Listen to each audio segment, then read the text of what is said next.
حينئذ قال له بطرس ها نحن قد تركنا كل شيء لكي نتبعك فماذا سيكون لنا.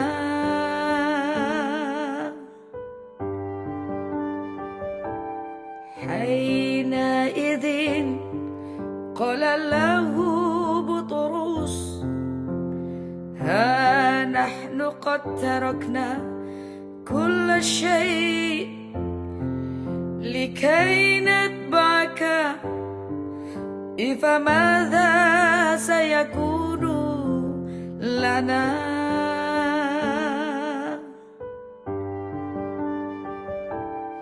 Apa?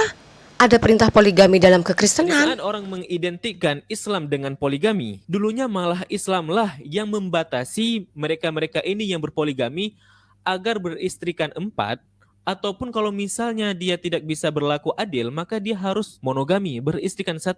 Nah, lalu bagaimana pandangan agama-agama lain mengenai poligami ini? Dalam agama Yahudi, dalam kitab-kitab kuno agama Yahudi, poligami merupakan suatu hal yang lumrah dan diperbolehkan. Dari situs Ben Yehuda tentang bab poligami mengatakan bahwa Torah tidak mengatakan apapun mengenai hukum poligami, baik menerimanya ataupun menolaknya. Namun pembahasan poligami ini telah dibahas dalam Perjanjian Lama, tepatnya pada Keluaran pasal 21 ayat 10. Kalau anak-anak laki itu kawin lagi, ia tetap berkewajiban untuk memberi makan dan pakaian serta semua hak seperti biasa kepada istri yang pertama. Dalam Alkitab sendiri, tokoh-tokoh Alkitabiah sering diceritakan sebagai seorang yang berpoligami. Moses dalam Alkitab diceritakan memiliki 2 istri, Zipporah dan wanita dari Ethiopia. Perlu diluruskan ya, ini fakta sejarahnya. Keluaran 2 ayat 21, Musa bersedia tinggal di rumah itu, lalu diberikan Rehuilah Zipporah anaknya kepada Musa. Jadi si YouTuber muslim tadi berkoar-koar ya, mengatakan bahwa Musa ini berpoligami. Itu hasil dari buku-buku yang ditulis oleh dari kalangan mereka sendiri, seolah-olah itu bersumber daripada Alkitab ya. Padahal kita telusuri Alkitab sampai bolak-balik kayak apapun, gak ada ceritanya Musa itu memiliki istri lebih daripada 1. Jadi sekali lagi saya sampaikan adalah YouTuber ini adalah botol. Abraham memiliki 3 istri, Sarah, Hagar, dan Keturah. Wah, ngaco lagi nih orang ya. Abraham itu tidak pernah menikahi Hagar atas dasar perintah Tuhan, Dul. Tetapi Sarah lah yang memberikan Hagar budaknya itu untuk suaminya, dengan maksud Abraham bisa mendapat keturunan melalui budaknya. Jadi ini beda dengan perintah poligami ya. Yang jadi masalah umat muslim itu nggak terima kalau perbuatan Abraham itu salah. Karena salahnya adalah Abraham dan Sarah tidak sabar ingin memiliki keturunan dikarenakan usianya yang sudah tua. Karena sudah tua itulah sebagai manusia berpikir nanti harta kekayaannya diwariskan pada siapa. Maka sebabnya Sarah mendahului Tuhan untuk memiliki keturunan secara instan melalui budaknya Hagar gitu loh. Mari kita lihat faktanya dalam Kejadian 16 ayat 2. Berkatalah Sarai kepada Abram, engkau tahu Tuhan tidak memberi aku melahirkan anak, karena itu baiklah hampiri hambaku itu, mungkin oleh dialah aku dapat memperoleh seorang anak. Dan Abram mendengarkan perkataan Sarai. Nah coba lihat ini perintah Tuhan apa, saran siapa gitu loh. Selanjutnya kita akan buka fakta yang paling tidak disukai umat muslim dalam Kejadian 16 ayat 4-6. Abram menghampiri Hagar lalu mengandunglah perempuan itu. Ketika Hagar tahu bahwa ia mengandung, maka ia memandang rendah akan nyonyanya itu. Lalu berkatalah Sarai kepada Abram, penghinaan yang kuderita ini adalah tanggung jawabmu. Akulah yang memberikan hambaku ke pangkuanmu. Tetapi baru saja ia tahu bahwa ia mengandung, ia memandang rendah akan aku. Tuhan kiranya yang menjadi hakim antara aku dan engkau. Kata Abram kepada Sarai, hambamu itu di bawah kekuasaanmu, perbuatlah kepadanya apa yang kau pandang baik. Lalu Sarah menindas Hagar sehingga ia lari meninggalkannya. Jadi bukan seperti ceritamu ya Dul. Kenapa Muslim tidak suka? Karena umat Muslim itu kalau cerita itu harus mengenakkan telinga mereka, dan sejarah itu harus menyesuaikan perasaan mereka, sehingga fakta yang tidak sesuai keinginan mereka ditentangnya. Fakta lo ya. Selanjutnya, menurut YouTuber Muslim tadi mengatakan Abraham berpoligami dengan menikahi Keturah. Bisa nggak sih kalau berdakwah itu nggak ngibul, Dul? Mari kita singkap faktanya. Dalam Kejadian 23 ayat 1 sampai 2, Sarah hidup 127 tahun lamanya. Itulah umur Sarah. Kemudian matilah Sarah di Kiryat Arba, yaitu Hebron di tanah Kanaan. Lalu Abraham datang meratapi dan menangisinya. Dalam Kejadian 25 ayat 1, Abraham mengambil pula seorang istri namanya Keturah. Jadi faktanya setelah sekian lama Sarah meninggal, barulah Abraham mengambil Keturah untuk jadi istrinya. Fitnah aja kau kerjaannya, Dul. Daud memiliki 18 istri beserta dengan selirnya. Dan Solomon dijelaskan dalam Bible beristrikan 1.000 orang. Nah, ini masih tokoh-tokoh yang kita kenal. Belum lagi tokoh-tokoh Alkitabiah lainnya seperti Abia, Ahab, Kaleb, Elifas, Elkanah, Esau, Ezra atau Uzair dan lain sebagainya. Mereka memiliki istri lebih dari satu. Parah ya. Mati-matian nyari pembenaran dari semua tokoh Alkitab yang tiba-tiba disamaratakan jadi nabi semua sama umat Islam. Parahnya semua tokoh raja-raja dan orang awam pun dijadikan nabi sama gundulnya. Gimana nggak kacau balau coba? Kebayang nggak kalau para raja dan orang awam dijadikan teladan? Yo ajur mumur, Dul, nggak kepake buat orang awam seperti kita. Michael Kogan dalam bukunya yang berjudul God and Sex, What the Bible Really Says, menyatakan bahwa poligami atau poligini terus dipraktekkan dengan baik dalam periode Alkitabiah dan dibuktikan di antara orang-orang Yahudi sampai akhir abad kedua Masehi. Rabbi Tarfon dalam Talmud bahkan dikatakan memiliki 300 istri. Ini merupakan satu-satunya kasus rabi yang berpoligami dan tercatat dalam Talmud. Bahkan sekarang rabi-rabi Yahudi di Palestina meminta agar praktik poligami dilegalkan. Si YouTuber ini ngerasa golongannya itu umat yang paling demen dengan berita hoax. Maka segala berita dan artikel buatan orang pun dijadikan bahan untuk menyerang kekristenan. Inilah yang disebut pembodohan yang nyata. Adakah dari kalian yang mempercayai bualan kontennya yang sumbernya dari buku-buku novel?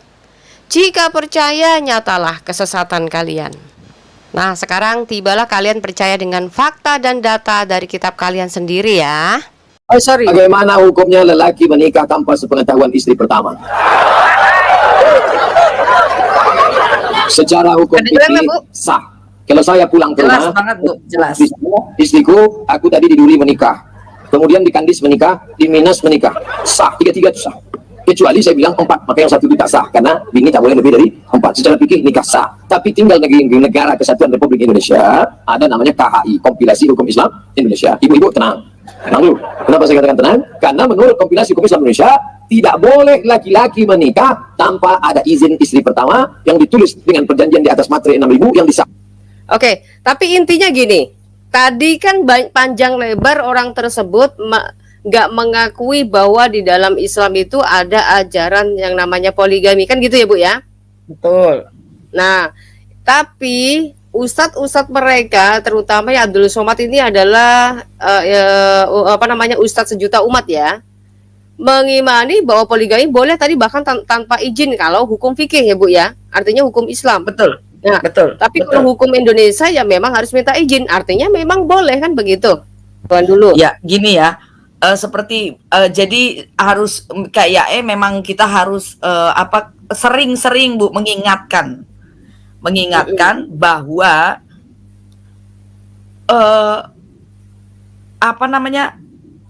yang di kepala mereka bahwa perjanjian lama dan perjanjian baru itu semua harus sama-sama diikuti.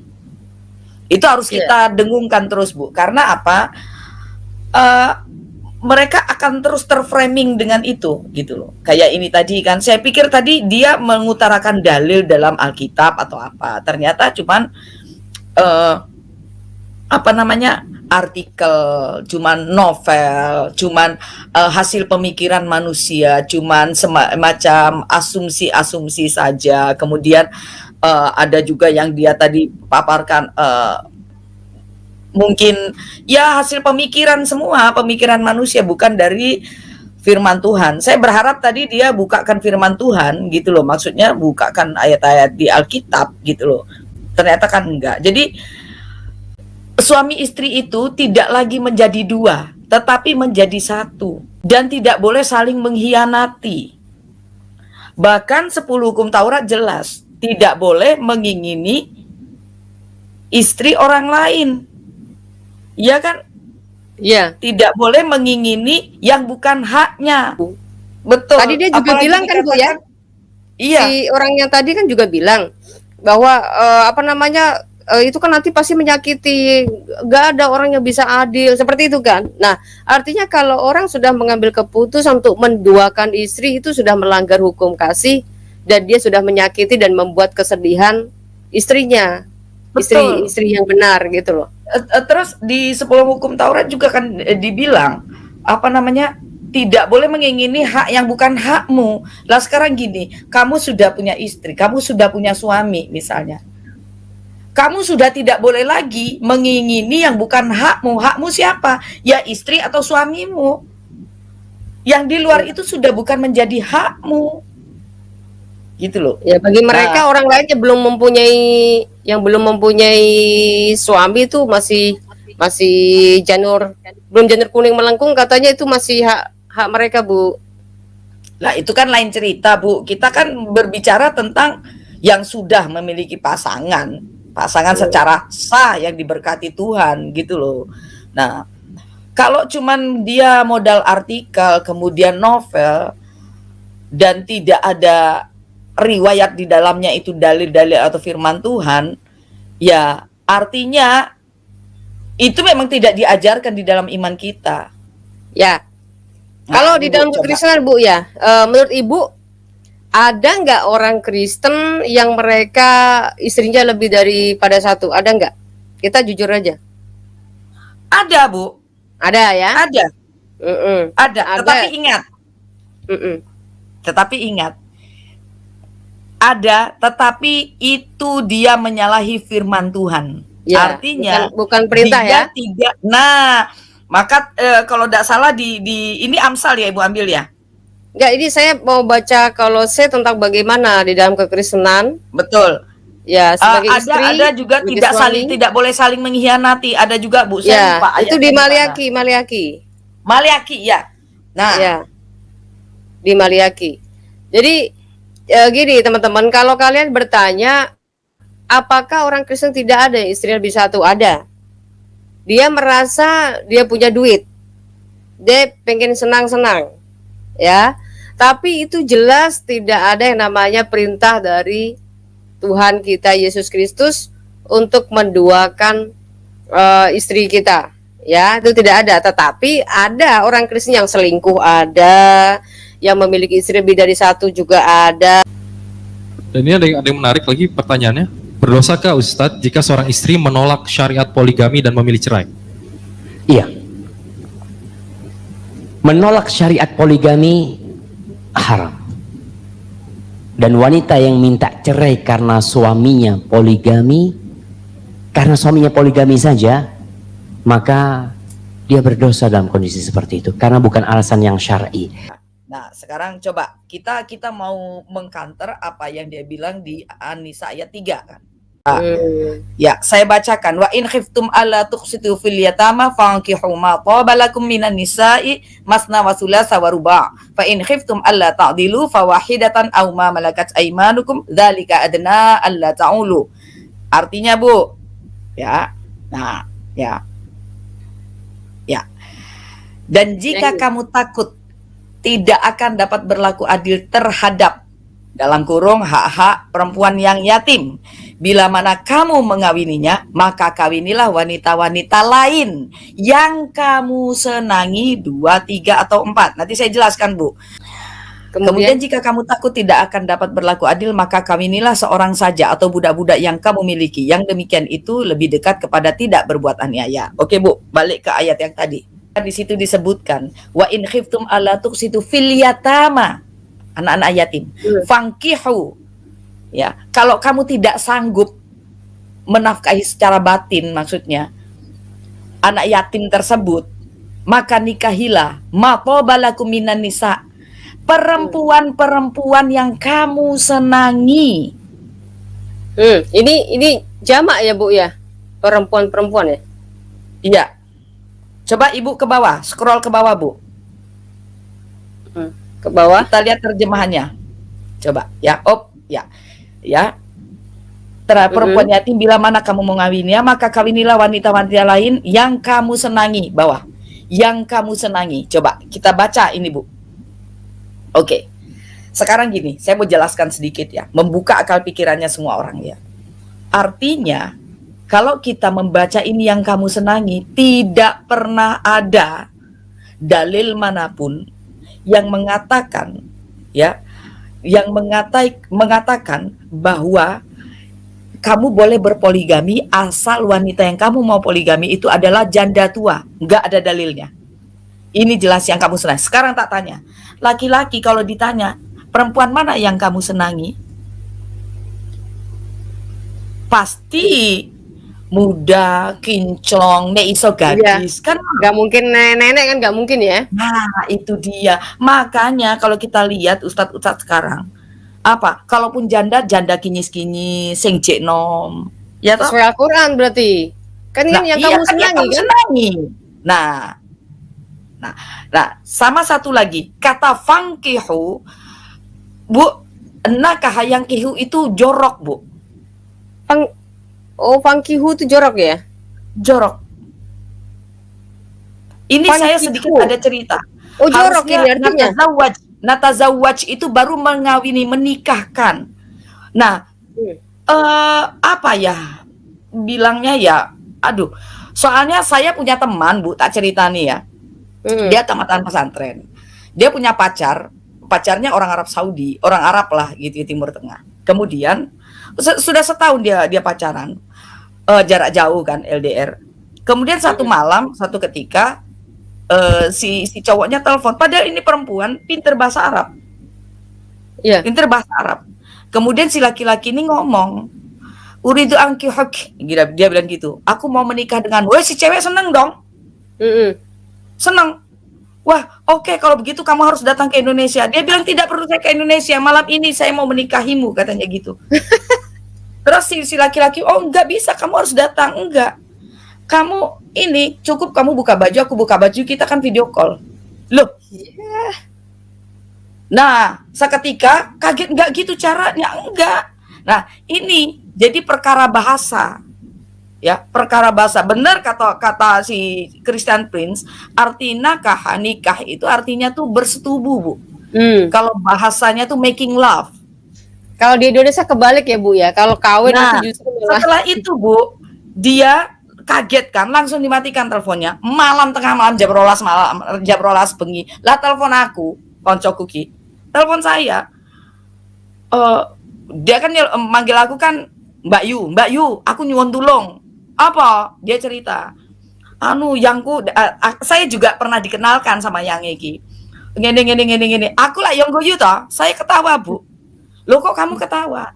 Ya jelas. Kamu tahu ndak dia itu minta apa? Minta making love lewat video call. Ya jelas lah dia suruh kamu buka baju. Saya bilang, "Hah? Masa toh?" Lah, kok ndak percaya? Engkehek. Kalau bahasa ini bahasa ayimnya, Bu. Bahasa apa ya? Bahasa gaul atau mungkin bahasa sehari-hari mereka. Ingkehek, aku mau menidurimu, apalah bahasanya tuh making love kowe ngono kuwi. Artinya aku mau mencumbuimu. Ingkehek, uridu an ingkehek. Nah, saya kaget, dia kaget, mosok toh? Kok nggak percaya? Kamu buka Google. Ya, saya bilang Google Translate. Saya bilang artinya apa? Tapi jangan translate yang Google kosong kayak nama. Repot. Itu benar-benar, Bu. Begitu dia lihat buka, kaget dia. Waduh, kok ngene? Ya iya, ini memang tidak ada di pelajaranmu. Saya bilang gitu. Ini bahasa sehari-hari mereka. Mesir juga pakai kata ini, Bu. Oh, Maroko di mana-mana, di daerah-daerah Timur Tengah. Jadi pakai kata ini. Kata yang halus sebenarnya yang bagus tuh adalah natazawwaj, menikah. Nah, kawin, natazawwaj. Ya itu bagus. Itu artinya menikah. Baru yang oke katanya. Nah, sekarang begini. Saya mau ngomong. Oke. Poligami itu tidak wajib tapi diperbolehkan. Benar Bu ya? Tidak wajib tapi diperbolehkan, ya. Tetapi ingat, Rasulullah, baginda, kita sebut baginda, itu melakukan. Nah, Benar. lagi pula nih Bu ya, katanya poligami ini, kenapa Muslim ini alasan poligami itu katanya wanita itu lebih banyak dan laki-laki dia, itu Bu. lebih sedikit katanya Nah, begitu. itu dia, Bu. Yang jadi masalah tuh gini. Anakku dari TK, dari anakku yang pertama umur 20 sampai anakku yang ketiga ini sekarang umur 9 tahun. Dari dulu, dari dia TK, playgroup bahkan paling banyak tuh anak laki-laki di kelasnya sampai dia sekarang nih. Nah, coba. Makanya Itu survei dari mana saya juga bingung. Satu itu, Bu. ini Kedua ini ini. alasannya kan nabinya sudah bilang begini Bu, makanya mereka kemudian sudah membuat fatwa-fatwa sendiri gitu ya. Data Iya, statistiknya survei-survei seperti dewe itu gitu katanya begitu, padahal tidak seperti itu ya. Nah, Ini katanya begini Bu, terusin telah sedikit, Bu. menceritakan kepada Nah, kami Musaddad berkata, telah menceritakan kepada kami Yahya dari Syu'bah, dari Qatadah, dari Anas bin Malik berkata Rasulullah SAW bersabda, sesungguhnya di antara tanda-tanda kiamat adalah sedikitnya ilmu dan merebaknya kebodohan, perzinahan secara terang-terangan, jumlah perempuan yang lebih banyak dan sedikit laki-laki, sampai-sampai perbandingannya 50 perempuan sama dengan hanya 1 orang laki-laki. Ini gara-gara ini Bu, doktrin ini nih Bu. Iya, itu dia surveinya, mbok survei saka ngendi? Aku ya bingung. Nah, terus kemudian secara valid lagi kita lihat dari tanda-tanda kiamat itu katanya begini. Laki-laki itu memiliki tanggung jawab kepada perempuan itu perbandingannya 1/50 Bu. Itu katanya. Terus poligami yang mereka lakukan apa dong kalau begitu? Terus piye? Terus piye? Dari zamannya Rasul, udah tanda kiamat begitu. Nah, ini kita bisa lihat ya.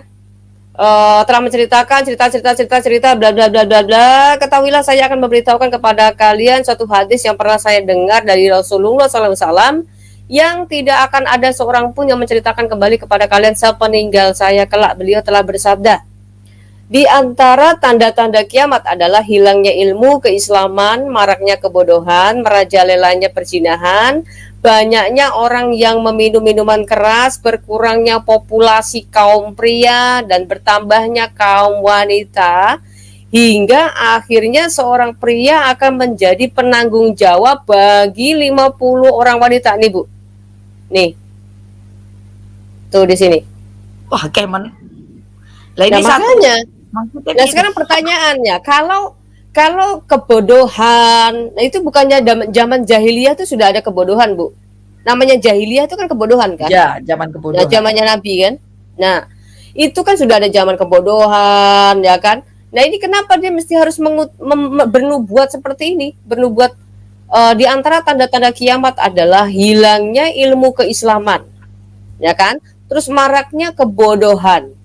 Terus merajalelanya perzinahan. Dari dulu perzinahan juga banyak. Sudah ada, nggak sekarang aja. Dari zamannya Nuh aja udah banyak perzinahan, makanya Tuhan Iya. binasakan, ya kan? Belum lagi kisah Sodom dan Gomora, ya kan? Gomora, Kenapa masih iya. harus tentang perzinahan harus itu dinubuatkan sebagai tanda kiamat gitu loh.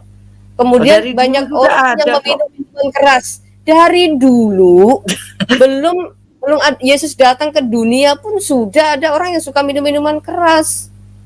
Jadi nggak bisa itu dijadikan tanda kiamat. Nah, kemudian mengatakan berkurangnya populasi kaum pria dan bertambahnya kaum wanita, hingga akhirnya seorang pria akan menjadi penanggung jawab bagi 50 orang wanita. Nah, ini yang mereka selalu membuat berita-berita hoax yang selalu mengutarakan bahwa jumlah laki-laki ini semakin banyak, perempuan laki-laki Kebalik, Bu. makin sedikit.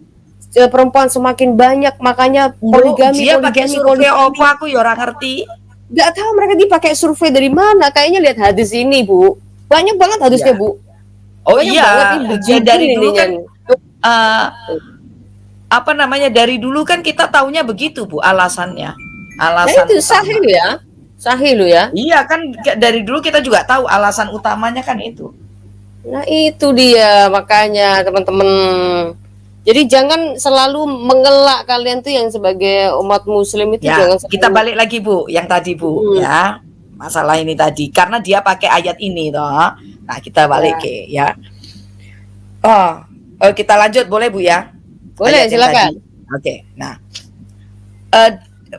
pada dasarnya DE kira ngerti si Rabanian ini tadi. Dia nggak ngerti opo kurang moco opo piye gitu ya. Jadi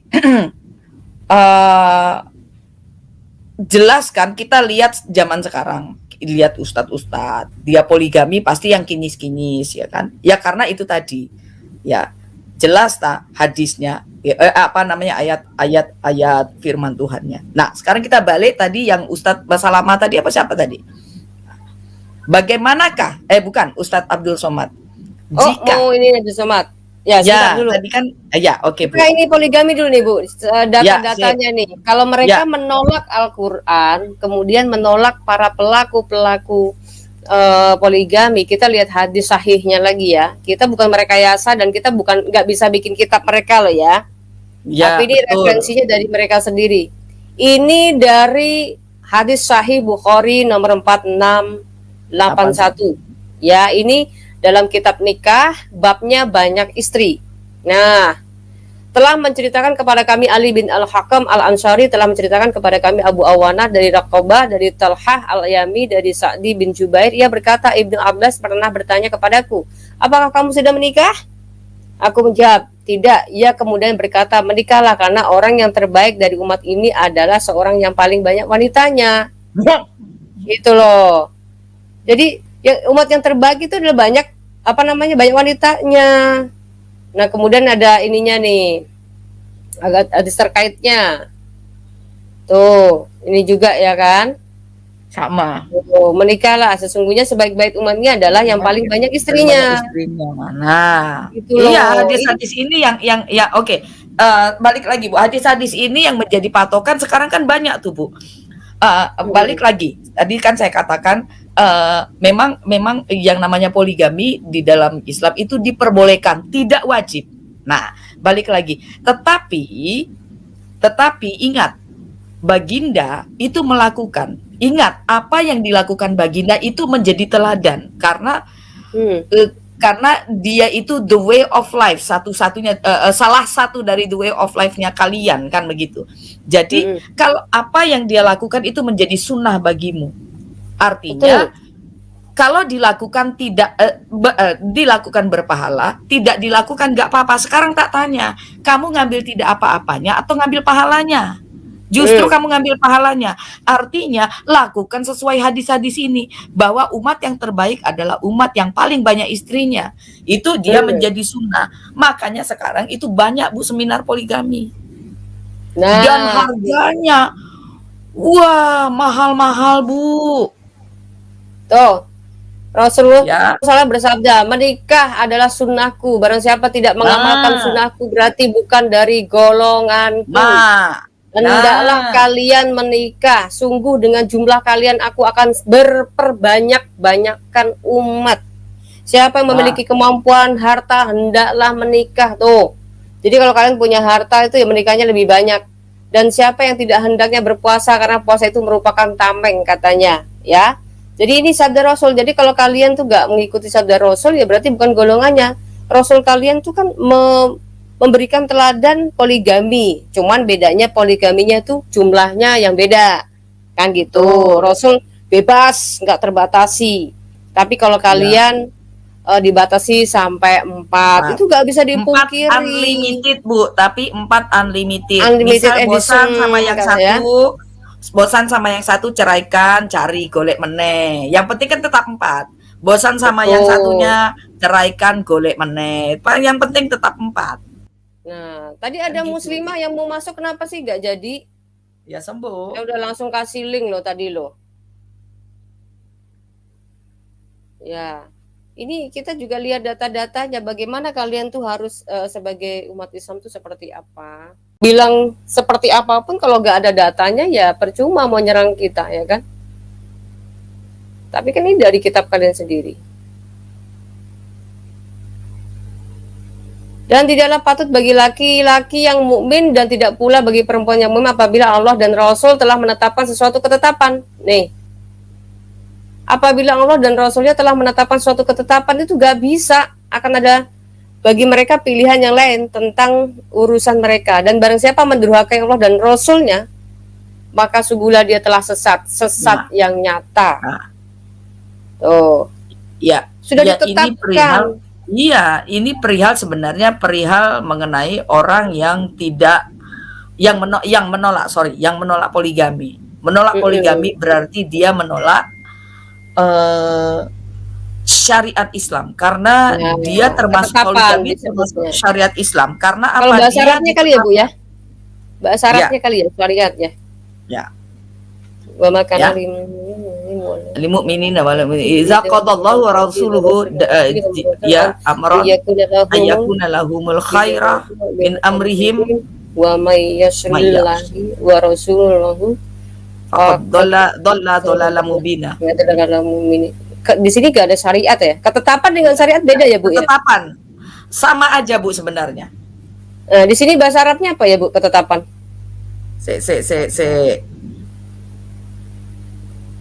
Di sini nggak tersebut syariat soalnya nggak ada menyebutkan nggak ada ketetapan Bu. Ibu scroll ke bawah yang jangan sampai ke bukan terjemahan. Oh, yang ininya ya?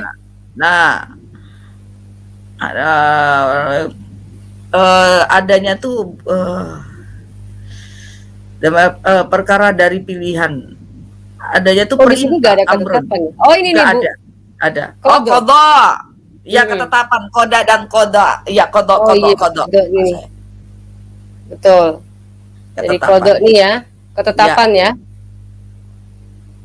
Telah menetapkan. Nah, jadi kalau kalian misalnya menolak ya ini sudah ketetapan. Misalnya gini, pertanyaan buat kalian semuanya. Contoh dalam Quran surat An-Nisa ayat 3, apakah itu bukan perintah? Kenapa Tuhan itu kok harusnya kalau memang tegas harusnya begini. Janganlah kalian menduakan atau menyakiti istri dengan menikah lagi, kan selesai. Ya kan? Harusnya seperti itu ya Bu ya. Tapi kalau bilang katanya nggak suka, ada banyak wanita yang menentang, tetapi ada solusi untuk tetap poligami, itu namanya juga sama aja kan? Meloskan kan gitu kan? Los kan? Apalagi si suami pengusaha, suami banyak duit, ya kan? Nah tadi kan juga sudah bilang, apa hukumnya seorang istri yang menolak poligami? Tadi kata Ustadz tadi bilang katanya hukumnya haram. Haram kan tadi yang pertama video dibuka Ustadz Basalamah tadi? Haram. Iya betul, haram memang Bu. Dibilang haram gitu loh. Jadi kalau kalian yang bukan Ustadz kalian bilang nggak mau, berarti semua jumhur ulama mengatakan haram. Karena apa? Seperti saya bilang tadi, dia menjadi ketetapan, menjadi syariat. Kenapa menjadi syariat? Karena dia diperbolehkan di dalam Al-Quran. Allah langsung memperbolehkan. Artinya itu diperbolehkan, artinya itu menjadi ketetapan atau menjadi syariat. Barang siapa kata Allah di dalam surat saya lupa yang menyangkal syariatku, melarang syariatku, maka dia akan mendapatkan azab. Nah, tadi kan sama aja kan ini kan? Betul, sama. Dan tidaklah patut bagi laki-laki yang mukmin dan tidak pula bagi perempuan yang mukmin apabila Allah dan Rasulnya telah menetapkan suatu ketetapan akan ada bagi mereka pilihan yang lain tentang urusan mereka. Dan barang siapa mendurhakai Allah dan Rasulnya, maka sungguhlah dia telah sesat. Sesat yang nyata. Begitu katanya. Iya kan? Memang begitu. Nah, terus kalau orang Kristen bagaimana Bu katanya kalau ada orang ini? Solusinya seperti apa Bu? Solusi apa Bu? Poligami. Solusi kalau orang Kristen kalau sudah terlanjur, kan ada tuh orang Kristen yang kembali ke istri masa mudamu, kan ada firman Tuhannya. Nah, Jadi gini Bu, kemarin itu kan ada yang komen, sempat saya belum tepat ya untuk ngebahas ini. Ada yang Iya. bertanya gini, Bu Fatimah, tolong jawabnya ininya bagaimana saya seorang yang pernah mualaf gitu kata dia, tapi saya kembali kepada Kristus gitu kan. Nah, terus solusinya bagaimana Bu Fatimah katanya gitu. Sedangkan saya ingin kembali kepada Yesus begitu. Yang ada udah punya istri gitu loh, udah punya anak. Bagaimana Bu solusinya? Istrinya berapa? Ya satu dari yang Oh. Muslim, ketika dia mualaf kan dia mualafnya karena istrinya gitu loh.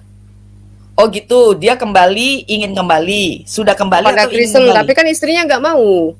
Oh ya, kalau begitu Bu, karena dia laki-laki, jangan diceraikan. Ada kok di Firman Tuhan, saya lupa ayatnya. Jangan diceraikan. Oh ya, itu dalam Tetap. Korintus ya. Ya, kalau saya nggak salah, jangan diceraikan. Akan tetapi ajarilah dia, Bu, ajarilah supaya dia bisa menerima Kristus. 1 Korintus 7. Nah, ini memang banyak orang Kristen juga punya problem ya, karena problem Iya, kita tuh betul. bukan hanya sekedar percaya, tetapi kita harus melihat aspek kehidupan kita ini seperti apa ya, dalam 14 Nah, nih. ini nih, Nih, dari dan 13. kalau ada seorang istri bersuamikan seorang yang tidak beriman, dan laki-laki itu mau hidup bersama-sama dengan dia, janganlah ia menceraikan laki-laki itu.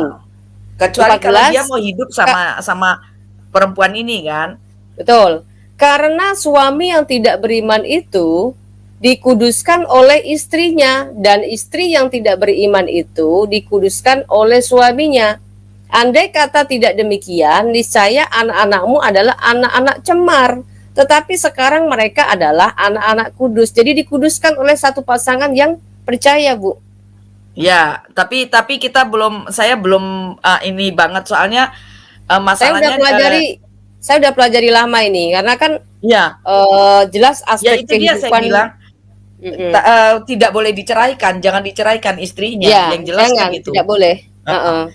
Kecuali Intinya- kalau dia yang meninggalkanmu, menceraikanmu, Nah, itu beda urusan cerita. dia. Ya, Demi beda Kristus cerita. kan, demi Iya. Kristus. Nah, tapi ini gini, kalau mereka masih berat, misal namanya juga punya anak ya misalkan. Ini kan tadi kan Betul. juga menyangkut dengan anak kan.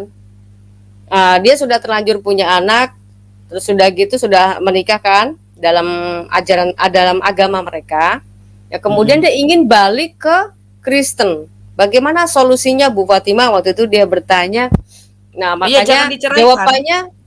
jawabannya di sini saudaraku, kalau misalnya kehidupan kalian masih bisa diperbaiki, tidak ada problem yang lain atau pihak ketiga dan lain sebagainya, sebaiknya tetap satu rumah, tetapi seorang suami harus memberikan teladan dan juga memimpin dan mengarahkan anak-anak itu pada jalan dan kebenaran. Nah, itu Betul. disebut dikuduskan.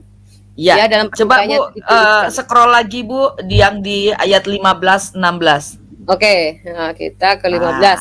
Tetapi kalau orang yang tidak beriman itu mau bercerai, biarlah ia bercerai. Dalam hal yang demikian, saudara atau saudari tidak terkait, tetapi Allah Dan memanggil terikat, kamu tidak untuk hidup terikat. dalam damai sejahtera. Ya. Ya, jadi kalau tidak satu iman bisa bercerai, Bu. Ya, kalau yang minta cerai yang beda iman itu, Bu. Ya, Kita karena nggak boleh. mereka Misalnya begini. bukan dipersatukan dengan Jadi cara gini, misalnya ya. gini. Ini suami istri beda iman. Ya, beda iman. Terus ingat, yang di dalam Kristus misalnya istri atau suami, dia tidak boleh menceraikan dan tidak boleh minta cerai, kecuali pasangan yang beda iman itu yang minta cerai. Oke, silahkan, kan bukan aku yang minta. Nah, Betul. maksudnya begitu. Tetapi yang pasangan yang Kristen ini tidak boleh menceraikan dan tidak boleh minta cerai. Betul. Nah, ini kan pas nih yang 15 kita baca sekali lagi. Tetapi kalau orang yang tidak beriman itu mau bercerai. Nah, yang orang tidak beriman ini yang mau bercerai, biarlah ia bercerai. Artinya kita yang di dalam iman Kristus tidak boleh menceraikan dan tidak boleh minta cerai. Ya, kalau yang beda iman itu minta cerai, ya biarkan. gitu loh. Ya. Kemudian Nah, kan ya, mm-mm. kemudian kan Ayat ada 16-nya ayat baca, juga Pak. yang Yesus yang mengatakan gini ya Bu ya. Barang siapa mengasihi ibunya, anaknya lebih daripadaku, dia tidak layak bagiku. Artinya gini, seorang laki-laki tadi atau seorang perempuan tadi yang ditinggal oleh pasangannya, ya kan? Karena dia berat oleh keyakinan mengikut Tuhan, ya dia harus lebih berat ikut Tuhan. Seperti itu. Betul. Jadi artinya boleh kalau dia mau cerai ya silahkan gitu kan. Tetapi untuk pertanggungjawaban, namanya anak itu gak ada ceritanya mantan ya Bu ya. Betul. Nah, anak itu gak ada ceritanya mantan. Jadi si suami mau ngasih tetap ke anaknya ya itu tidak masalah. Seperti itu. Begitu ya Bu ya. Betul, betul. Silakan Nah, lanjut. ya. Ya, sebagaimana engkau mengetahui istri, apakah engkau tidak akan menyelamatkan suamimu? Atau bagaimanakah engkau mengetahui Nah, iya. suami, apakah engkau tidak akan menyelamatkan istrimu? Ini dalam hal Oh, iman iya. tadi nih ya. Nah, ini Nah, tadi Bu, dalam satu rumah kan harus ada iya, itu upaya sebagai imam itu betul. seperti Kalau nggak ada apa? upaya ya sama juga bohong. Iya betul. Jadi Yang penting ada upaya orang dari yang bilang dirimu katanya sendiri. satu orang diselamatkan seisi rumahmu diselamatkan. Kalau nggak ada upaya ya nggak bisa ya nggak Bu? Ya sama iya. Nah seperti itu. Kamu ya bergelimang dosa terus. Karena kamu nggak mengupayakan untuk itu. Paling tidak, kecuali kamu sudah mengupayakannya, tetapi dia masih tegar tengkuk, ya itu urusan dia dengan Tuhan. Ya Urusanmu itu. selesai. Kamu sudah melakukan apa yang menjadi panggilanmu kepada istri atau suamimu, Betul. gitu. Tapi kalau dibilang hubungan itu haram apa halal, itu berzina apa enggak, tadi sudah dibilang enggak, sudah dikuduskan sama si yang Kristen ya Bu ya. Tapi kalau untuk masalah selamat itu ya tunggu dulu karena di sini harus ada upaya.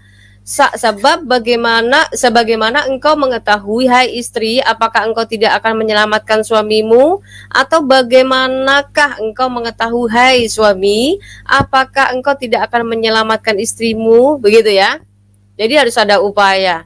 Selanjutnya hendaklah tiap-tiap orang tetap hidup seperti yang telah ditentukan Tuhan baginya dan dalam keadaan seperti waktu ia dipanggil Allah. Inilah ketetapan yang kuberikan kepada semua jemaat. Seperti itu. Ya Bu ya. Ini kalau kita sudah ke Kristen sudah jelas ya. Tidak ada ceritanya kalau terpaksa boleh menikah lagi kayak gitu tuh ya, jangan seperti itu ya. Ada. Ya, terus tentang wanita Bu, bagaimana Bu tentang wanita di dalam Islam maupun di dalam Kristen? Apakah orang Kristen tidak ada yang mengalami KDRT Bu? Ada. Kembali Ada. lagi, ada. Segala sesuatu bentuknya kedagingan itu selalu ada. Selama kita hidup di dunia, hal-hal daging itu, maka firman Tuhan bilang kan, daging itu lemah apa sih Bu? Roh itu penurut. Ya, roh apa itu sih? penurut, daging itu lemah. Tetapi daging lemah. Nah Ya, ini, betul. nah cuman kita selalu ngikutin yang lemah ini tadi. Harusnya yang lemah ini ngikut nurut roh kudus itu tadi. Ya kita ini kebalik. Jadi akhirnya ya apa namanya, kedagingan terus yang ada. Nah, kalau yang ini nah coba Bu, bagaimana nih? Kemudian jika si suami mentalaknya sesudah talak yang kedua, maka perempuan itu tidak lagi halal baginya hingga dia kawin dengan suami yang lain. betul, namanya muhallil Bu. Kemudian jika suami yang lain itu menceraikannya, maka tidak ada dosa bagi keduanya bekas suami pertama dan istri untuk kawin kembali jika keduanya berpendapat akan dapat menjalankan hukum-hukum Allah. Itulah hukum-hukum Allah Nah, diterangkannya ini mengenai talak 3. yang mau mengetahui. Nah, ini tahu nggak? Ibu pernah tahu juga menemui nggak? Kalau saya sih menemui Oh, ya, iya. nyata ya. Kisahnya. Pernah ada. Jadi Saudara ada saya pasangan keluarga. muslim suami istri. Nah, kemudian dia bercerai.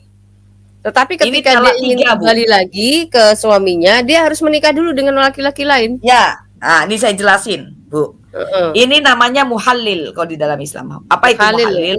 Muhalil itu dia talak 3, talak 1 masih bisa rujuk, talak 2 masih bisa rujuk, talak 3 bisa rujuk dengan syarat si perempuan harus menikah lagi dulu dengan laki-laki lain, kemudian bercerai, begitu sampai masa idahnya dia boleh kembali lagi ke suami pertamanya.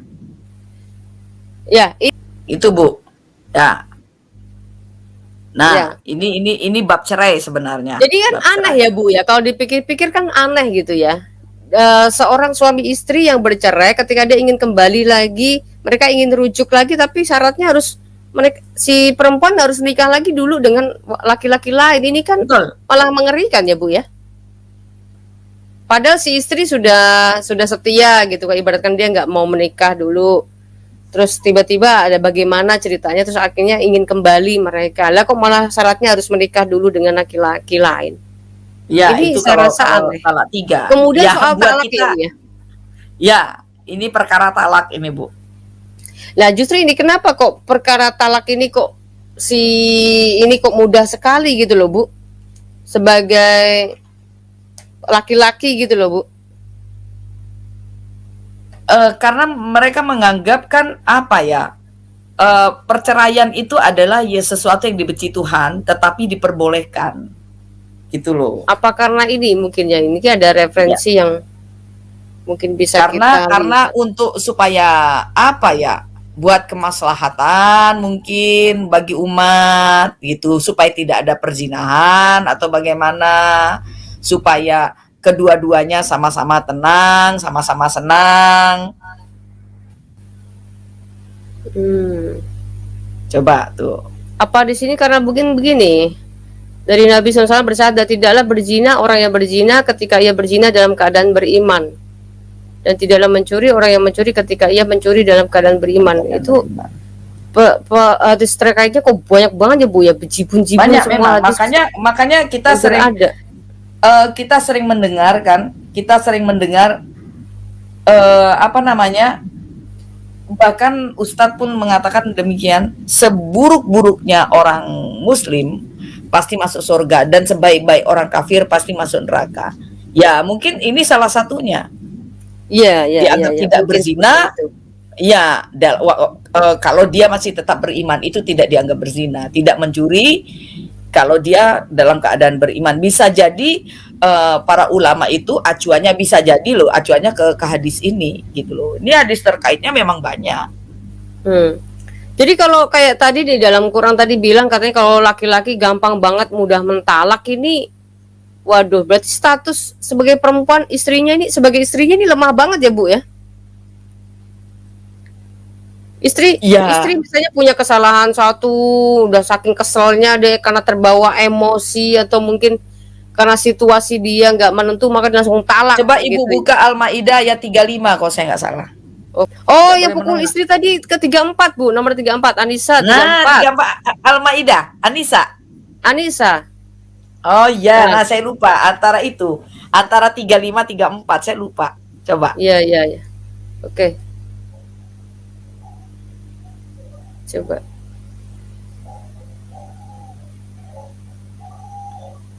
Ya ini. Nah ini nih kayaknya. Dan pukullah mereka, ya. Kaum lelaki itu adalah pemimpin bagi kaum wanita, oleh karena Allah telah melebihkan sebagian mereka laki-laki atas sebagian yang lain atau wanita, dan karena mereka laki-laki telah menafkahkan sebagian dari harta mereka, sebab itu maka wanita yang saleh ialah yang taat kepada Allah lagi memelihara diri ketika suaminya tidak ada.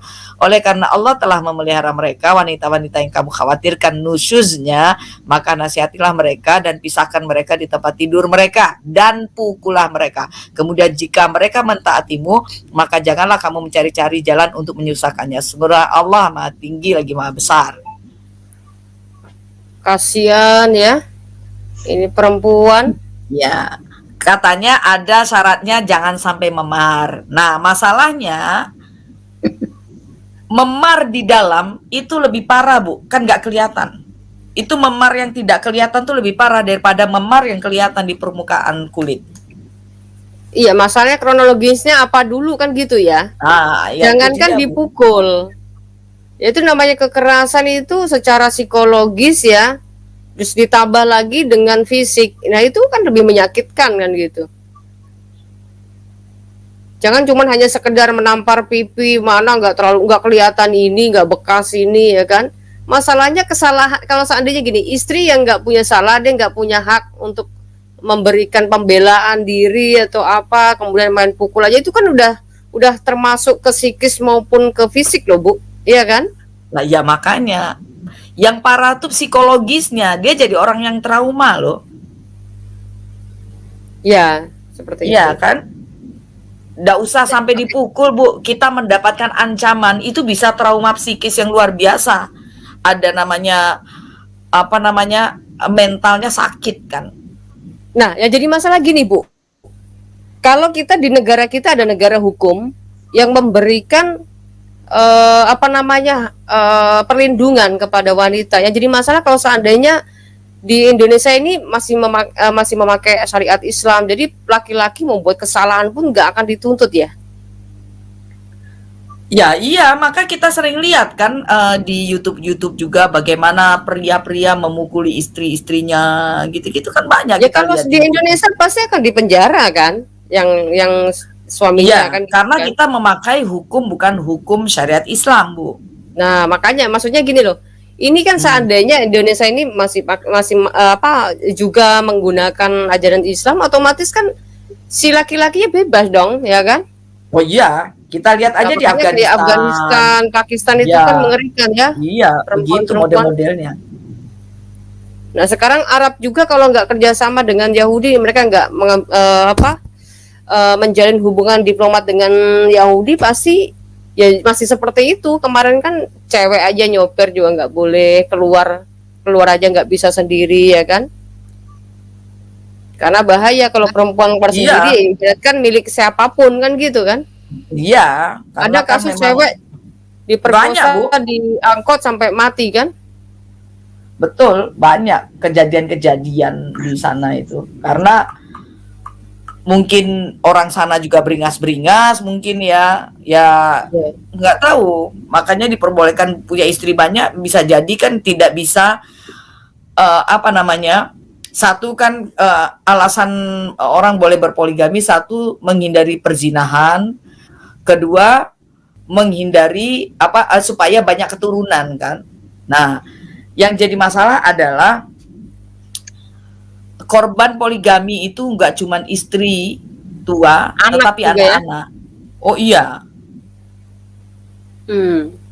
Mungkin begini kali Bu ya, dalam doktrin kenapa kok dalam Islam itu kayaknya terkesan perempuan itu sangat dianggapnya ya, mereka kenapa kok selalu korbannya perempuan?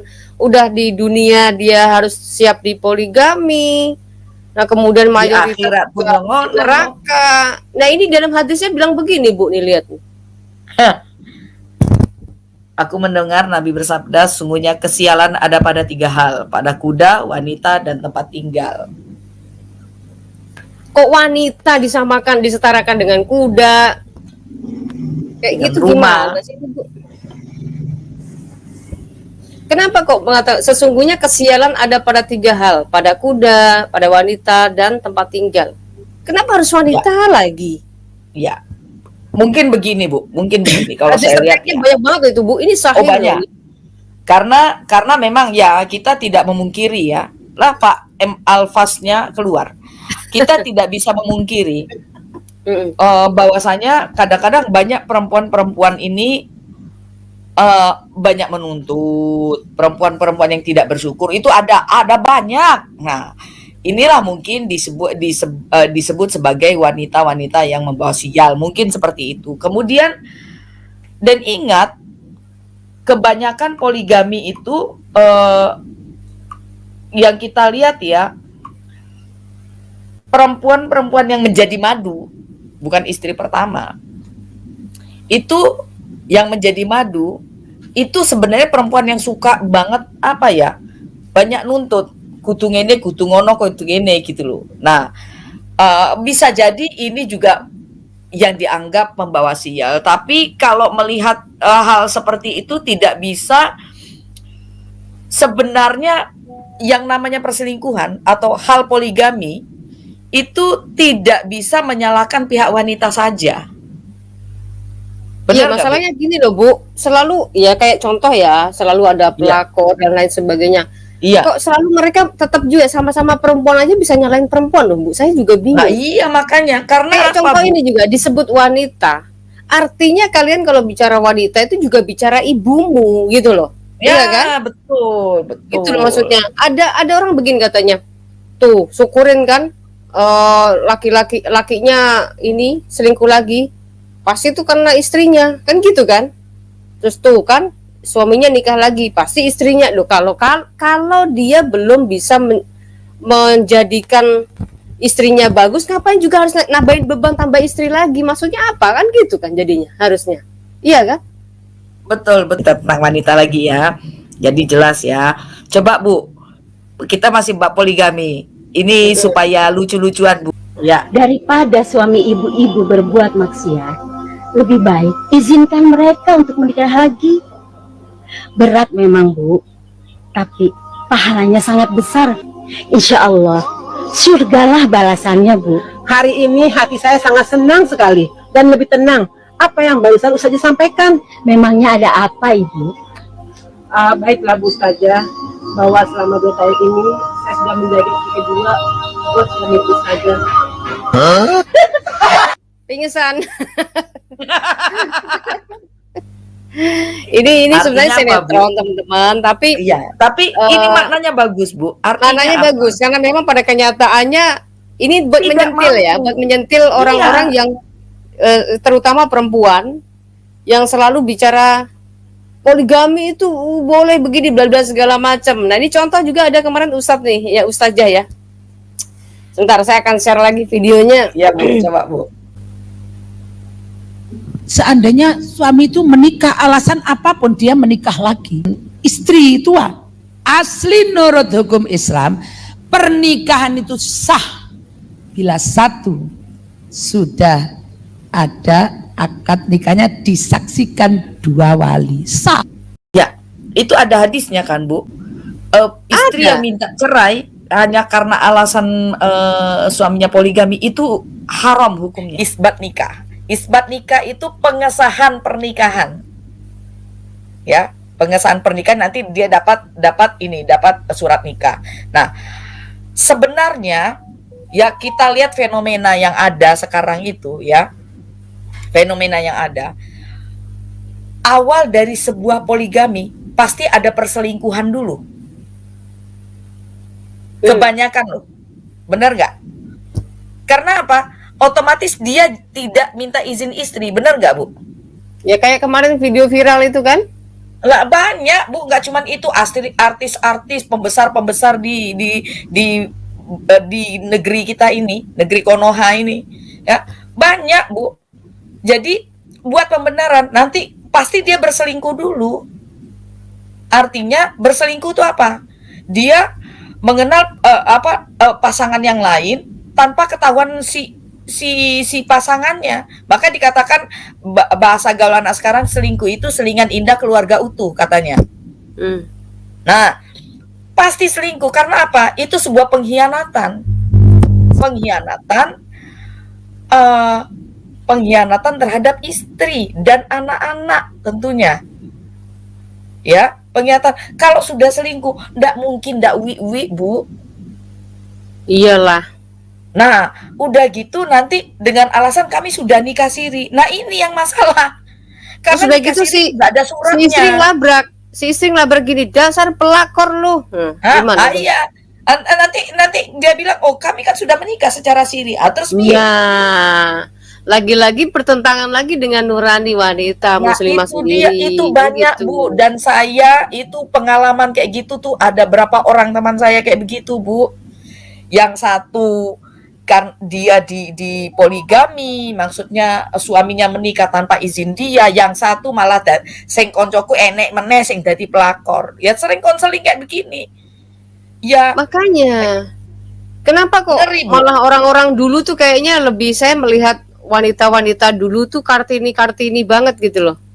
Wanita-wanita dulu yang cuman hanya pakai pakai jari sama kemben itu kayaknya kok malah lebih apa ya, lebih wibawa ya mereka ya. Kenapa ya? Pandangan saya kok malah berbeda dengan sekarang.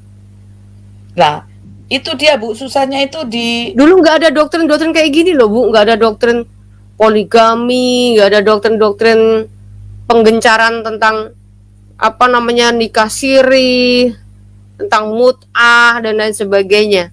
Orang-orang dulu masih pada pakai kemben, ya tapi mereka satu pasang ya. Jadi iya.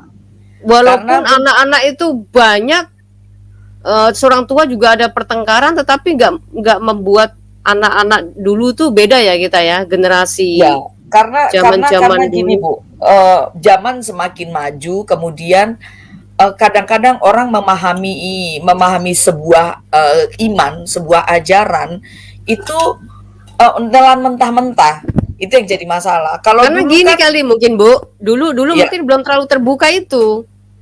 bisa jadi, bisa, tapi orang dulu ya jarang sih saya dengar-dengar kayak begitu. Nah iya makanya, karena zaman dulu tuh belum terbuka, jadi cuma hanya sekedar ngaji, ya kan, sholat, terawih, ya gitu kan, hal-hal kebiasaan seperti itu kan. Jadi nggak ada namanya ada ceramah-ceramah yang mengatakan poligami ini ya, kayak tadi ada kuliah gratis ya kan tentang poligami, mana ininya mahal banget lagi itu kan.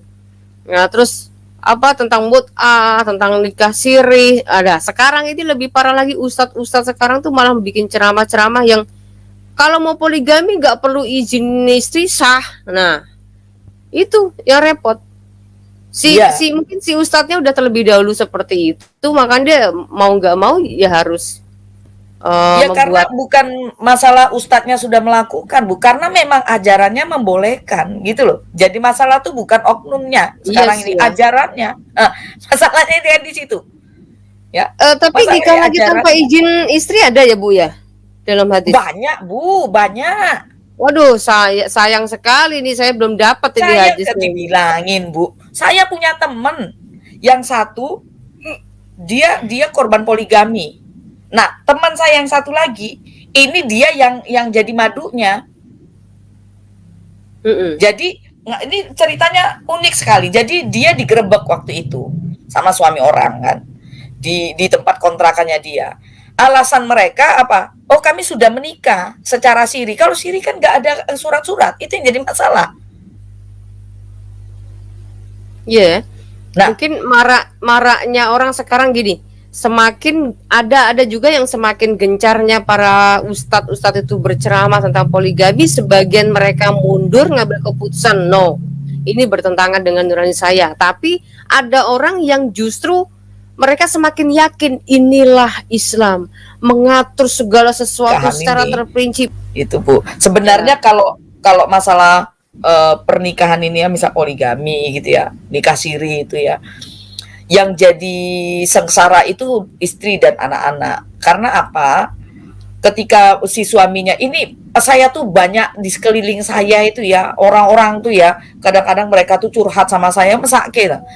Mereka ketika suaminya meninggal, dia tidak bisa menuntut apapun. Yang dapat hak waris ya tetap keluarga dari istri pertama. Walaupun anaknya itu laki-laki yang istri siri ini, ya dia tidak dapat apa-apa karena secara legalitas dia nggak punya legalitas apapun. Dia akan mengajukan akte kelahiran, nggak bisa. Akte kelahirannya dia itu cuma anak seorang ibu, tidak tercantum nama suaminya. Ini yang menjadi masalah besar sebenarnya. Makanya ada isbat nikah dan segala macam. Nah, bagaimanakah dengan mut'ah? Memang mut'ah itu sudah diharamkan memang, tetapi tetapi prakteknya masih ada sampai saat ini. Itu yang jadi masalah. Nah, apakah beda mut'ah siri dan nikah secara pemerintahan atau KUA? Siri dan KUA itu sama sebenarnya. Bu Fadila ada yang nanya nih. Ya. Bu Fadila pernah jadi korban poligami nggak? Pertanyaan mereka ini ada-ada aja ya. Mau dijawab nggak tuh Bu? Nggak perlulah jawab, temanku banyak kok. Iya. Banyak yang konseling aneh-aneh. Kalau mau lihat masa lalu itu mah kita kalau zaman dulu kita anggap biasa-biasa ya Bu ya. Nah, iya. Kalau dalam Betul. pandangan sekarang kita ya yes. Yes, Ya, saya lanjut genah ya. itulah ya. Nggak kena. Ya. Siapa namanya, kalau nikah mut'ah memang sudah diharamkan, tapi prakteknya masih ada. Nah, nikah mut'ah ini gimana? Nikah mut'ah ini nikah dengan perjanjian, Bu. Misalnya perjanjiannya itu cuma 3 jam atau 3 hari. Kemudian ada lagi mungkin perjanjiannya tidak boleh memiliki anak sampai hamil. Kalau sampai hamil yo kowe nafkahi dhewe, tidak dapat hak waris atas laki-laki. Nah, jadi biasanya nikah mut'ah ini biasanya itu dengan kontrak kan.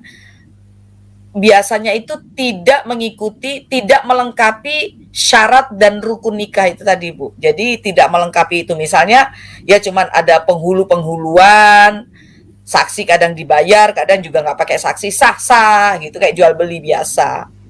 Nah, Ya, kalau menurut Ibu gimana?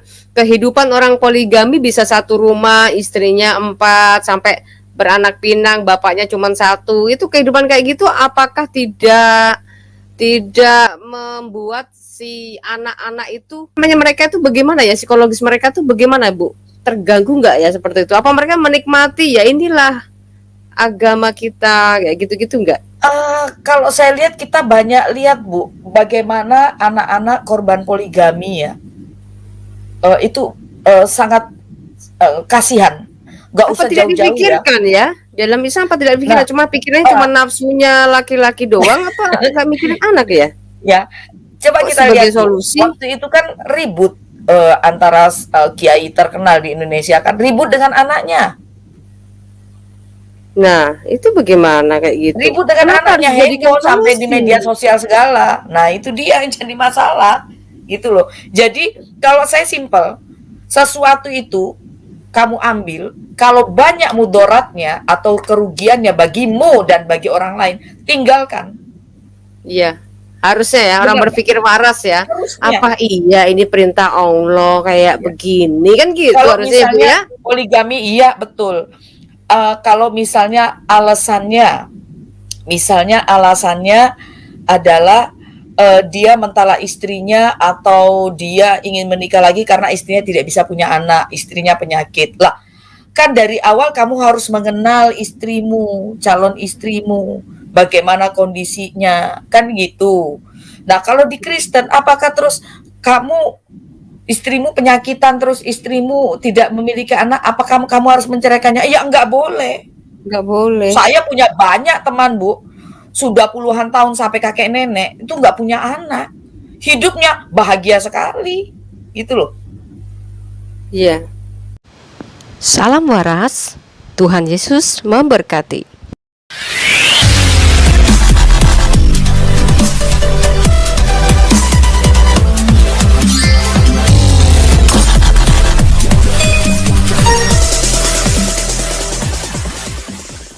حينئذ قال له بطرس ها نحن قد تركنا كل شيء لكي نتبعك